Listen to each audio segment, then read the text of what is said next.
Hello, comment ça va? Ici c'est Lady Sonia. Allez-vous bien? Moi je vais bien, comme vous pouvez voir. Je me relaxe au calme chez moi, tranquille, avec un bon petit jus d'orange.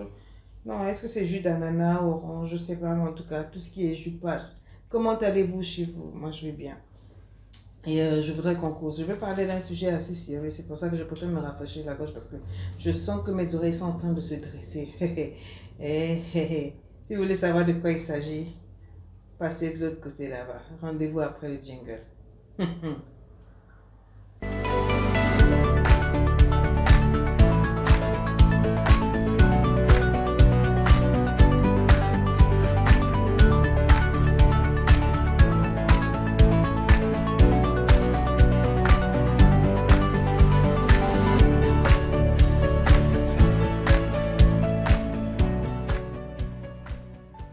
Hello, hello. Alors, donc je disais ceci qu'on a un petit sujet. Je voulais que l'on cause.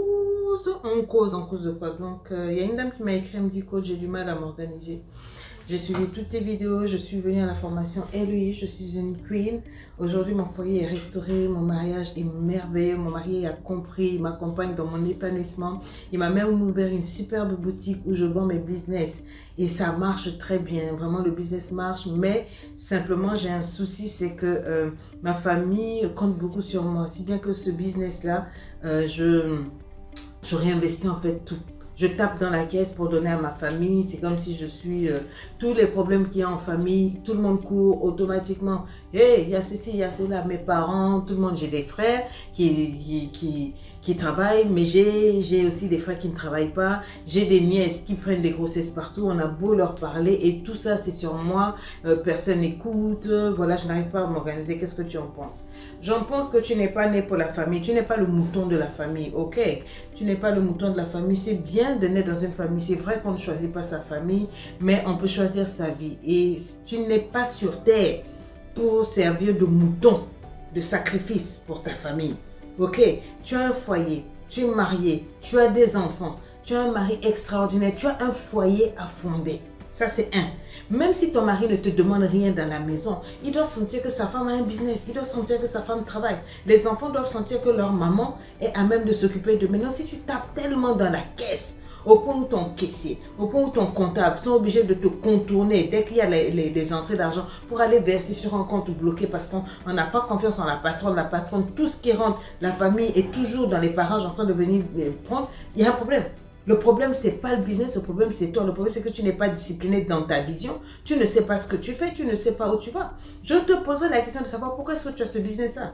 Quelle est la vision que tu as ce business-là? Quand on a un business, ce n'est pas pour manger la mangue et le noyau. Le business, ça doit faire naître d'autres business. C'est de ça qu'il s'agit. Tu dois prendre possession du pays. Donc, si tu tapes dans la caisse, tu ne vas nulle part. Tu n'as rien compris. Si tu as juste fait un business pour t'occuper de ta famille, mais non, c'est pas comme ça. Il faut apprendre la gestion financière. Écris-moi ça, gestion financière. Quand l'argent rentre à la fin du mois, il faut que tu t'asseyes et que tu fasses toi-même ta comptabilité. Tu dois te dégager un salaire pour toi. D'accord? Et dans le reste, là, il doit avoir une partie réinvestissement. Il doit avoir une partie pour payer tes employés. Il doit avoir une partie pour les divers en cas de... Et tu dois avoir la vision. Tu as un business. Il faut que l'année prochaine ou dans 2 ans, tu sortes un autre business. Ça ne va pas sortir de ton salaire. C'est de là que ça doit sortir. Donc, il doit avoir une répartition rigoureuse. Ça veut dire que tu es dispatché dans ton esprit toi-même. C'est ce que ça veut dire. Tu comprends? Est-ce que tu comprends? Donc, quand il y a les fonds qui entrent, la répartition financière doit être faite en pourcentage. Tu as un comptable, tu as un caissier, c'est déjà une très bonne chose. Tu dois te dégager un salaire. Oui, parce que quand tu travailles, tu dois manger ton argent. Mais dans ton salaire, c'est dans ton salaire que tu dois répartir. Je te propose ceci. Répartis ton salaire en 4. La partie qui doit aller dans la maison parce qu'il faut qu'il y ait quelque chose dans la maison. C'est pas tout que tu vas demander au mari, même s'il fait tout. Les petites allumettes, les petits cadeaux, les ceci, cela. Fais même 25% que tu vas réinvestir dans le foyer. 25% que tu vas réinvestir sur toi-même. Parce qu'il faut que ton esprit sache que tu travailles. Tu dois manger ton argent. 25% reviennent sur toi. Il y a 25% que tu vas répartir justement dans ta famille. C'est dans l'argent de ton salaire. Ce n'est pas là-bas. Ce n'est pas l'argent de la caisse. Donc, 25% dans la maison, 25% pour toi-même et dans les autres 25%, tu dois avoir 25% d'économie. 25% que tu mets à part. que tu ne touches pas en cas de... Et 25 autres pourcents, je vais te dire pour qui? Pour les enfants. 25% pour les enfants, c'est-à-dire 25%, j'ai travaillé, je sens par mois que je peux manger mon argent. 25% pour la maison, ça peut être acheter des cadeaux au mari, ça peut être ceci, ça peut être cela, etc., etc. Ou bien même pour contribuer, aller voir la maman de ton mari, ou bien, etc., pour donner. Et 25%, c'est dans les autres 25% là que tu peux soutenir la famille. Il faut que ta famille comprenne que tu ne travailles pas pour eux, que tu as une vie. Il faut que tu te disciplines. Parce que le problème, c'est que tu veux tellement bien passer pour la famille. Ça ne veut rien dire. Les mêmes oncles, les cousins qui ne travaillent pas, qui ne foutent rien là.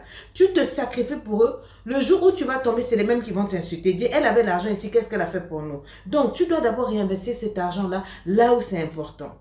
Je reprends. L'entreprise est là. D'accord? On a dégagé ce qu'il faut pour l'entreprise. On a enlevé le salaire. Le reste, ça ne te concerne plus parce que cet argent-là doit travailler. Tu dois réussir à ouvrir d'autres boutiques avec cet argent-là pour les enfants.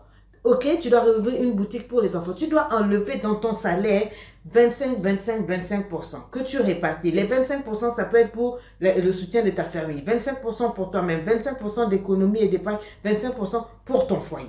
Ok, répartis ainsi, tu vas voir que ça va te donner une autre vision. Tu vas pouvoir te respecter parce que tu bouffes un peu de ton argent, donc les 25%, et tu dois voir ton entreprise grandir. L'argent qui revient de l'entreprise, c'est avec ça que tu dois pouvoir payer tes employés, payer tes factures et réinvestir, faire des projets de multiplication. On ne mange pas la mangue et le noyau. Je ne sais pas si tu me comprends. Il est inadmissible que tous les mois, ta famille vienne se pointer là avec leur nez. Eux-mêmes, ils ne travaillent pas. Tu me dis que tes nièces là sont là en train de se faire engrosser n'importe quoi. Donc, elles savent ce qu'elles font. Si elles sont capables d'ouvrir leur slip, c'est qu'elles peuvent travailler. Ou bien, ok, une femme sage pense à la vie. Elle achète des chemises, elle coud, elle fait des trucs, elle a une activité. Mais tu dois jouir du fruit de ton travail. Si tout ce que tu travailles là, ça va au niveau de la famille, ce n'est pas normal. Tu vas travailler en gémissant. Et tu n'as, c'est-à-dire, c'est comme si c'est une frustration. Et tu sais, même si ton mari ne te le dit pas, il doit être déçu de toi. C'est une déception. D'avoir une femme qui travaille, elle ne travaille que pour sa famille. Et puis, il te voit comme un mouton. Parce que tu as tes enfants. Tes enfants, ils ne sont pas aussi importants que ta famille. Tu vois comment les familles vous faites? Vous ne repensez pas, vous ne réfléchissez pas. C'est comme ça que vous cassez les foyers. Toujours avec vos gosiers ouverts pour manger. On n'a qu'à manger, manger. Elle a des enfants, elle a un foyer. Donc le mari ne voit pas l'argent de la femme. Les enfants ne voient pas l'argent. Tout ne part que de... Ça, c'est une malédiction. C'est une manière pour Dieu de souffler sur cet argent. Tu dois être discipliné. Tu dois vraiment laisser tes comptables et tes caissiers gérer comme il se doit l'entreprise. Tu surveilles bien sûr toutes les entrées, les sorties, on te fait les points et tout. Mais tu ne touches pas parce qu'il faut absolument que cet argent-là fasse sortir des business pour tes enfants. Tes enfants vont atteindre l'âge de 18 ans. Il faudrait qu'on ait reversé de l'argent. Quand leur enfant a 18 ans, quand il ouvre le compte, il sent que sa maman a travaillé pour lui. Il te dit merci, mais vraiment avec la gratitude. Il sent qu'il peut te louer parce que tu as déposé quelque chose dans sa vie. Mais si toi, tout est parti dans ta famille, il va grandir en haïssant ta famille. Il va dire, à cause de cette famille-là, maman n'a rien pu faire pour moi. Tu crois que tu lui donnes quoi comme héritage? Si ce n'est que de la haine, de la frustration. Il trouve qu'il y a l'empreinte de la famille. La maman, la famille exploite, écrase sa mère. Ça, c'est pas normal. C'est une autre façon d'ingérence familiale. Et ça ne marche pas. Même si ton mari ne te le dit pas, il trouve que tu es bête. Lui aussi, il a une famille. S'il faisait comme toi, tu ferais comment? Si tout son salaire, il mettait tout dans la famille là-bas, vous vivrez comment? Tu vois, c'est souvent quand on se comporte comme ça, on ne comprend pas les frustrations qu'un homme peut avoir. Après, il se comporte bizarrement, il ne te dit plus rien. Il achète des parcelles sans te dire, il fait les choses sans te dire, putain, mais tu es frustré. Oui, il me dirait parce que ça ne sert à rien. Il travaille pour toi, pour ta bouche, et toi, tu travailles pour la famille. Est-ce que tu trouves que c'est normal? Vous devez mettre ensemble ce que vous travaillez, vous mettez ensemble, vous faites des projets bien pour vos enfants parce que vous êtes responsable de vos enfants plus que vous n'êtes pour la famille. Je n'ai pas dit de ne pas vous occuper de la famille. Occupe-toi de ton père et de ta mère selon les moyens. C'est-à-dire quand tu as fini d'enlever tes 75%, il y a 25% qui te tombent. C'est avec ça que tu donnes aux parents. Et tu leur fais comprendre que tu n'es pas responsable de tes frères. Ce sont leurs enfants à eux, ce ne sont pas tes enfants à toi. Ah oui, à chacun ses problèmes. Eux, ils ont fait leurs enfants, pas pour que toi, tu t'en occupes. Chacun doit s'occuper de ses problèmes. Et c'est toujours là, dans la famille, tu as le grand frère qui fait la grande gueule. Souvent, il n'a rien. C'est lui qui en sait toutes les filles du quartier parce qu'il sait que la petite soeur est toujours là. Il va toujours passer par la maman. Maman, dis à ta fille d'emmener l'argent. Maman, dis à ceci, cela. Et la maman aussi qui manque de respect à la fille. Et quand tu viens, toi, il me manque ceci, il me manque cela, etc. Tu ne fais que présenter des doléances, des produits, des problèmes à ta fille. La fille même est déçue, découragée. Non, mettons un peu d'ordre dans ce que nous faisons.